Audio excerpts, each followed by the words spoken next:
Say mo Paulo, Kim Chiu, ultimate crush ng anak ni Mikey Cuangco na si Robbie Jaworski. I've seen a lot of change, been through a lot of pain. Some things are not the same as they were a year ago, but all will be okay.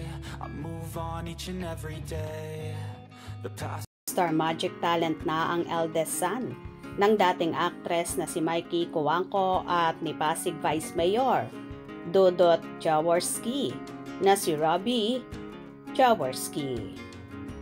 Formal nang pumirma kahapon ang kontrata sa talent management ng Kapamilya Network ang gwapong binata at winelcome siya ni na ABS-CBN Chief Operating Officer Cory Vidanes at Star Magic Head Laurenti Jogi, kasama ang manager ni Robbie na si Miss Curly Rodis at handler na si Monch Novales.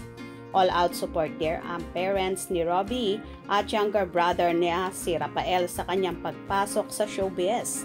Ayon nga kay Robbie, thankful siya sa parents na suportado siya sa gusto niyang gawin, kahit pa maging banker ang pangarap sa kanya ng ama.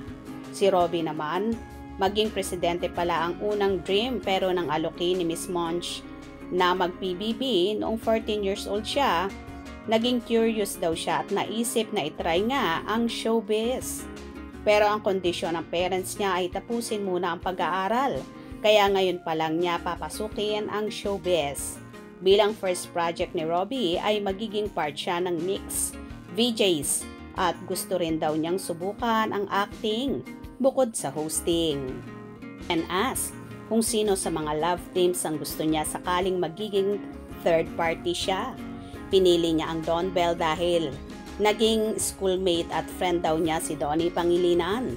At nang matanong kung sino naman ang showbiz crush niya, walang kemi niyang inamin na type niya sina Kim Chiu at Maris Racal.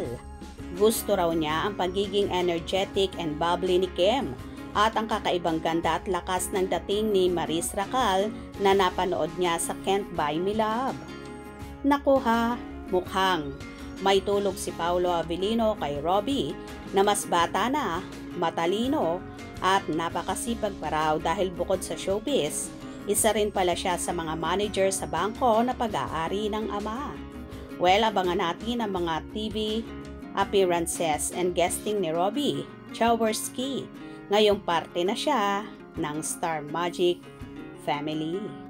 Well, wala namang masama dahil crush lang na maituturing ni Robbie si Kim Chiu at hindi naman mababahala ang napapabalitang kasintahan ni Kimi na si Paolo Avellino dahil alam naman ng aktor na siya lang ang mahal ng dalaga at nasa puso nito.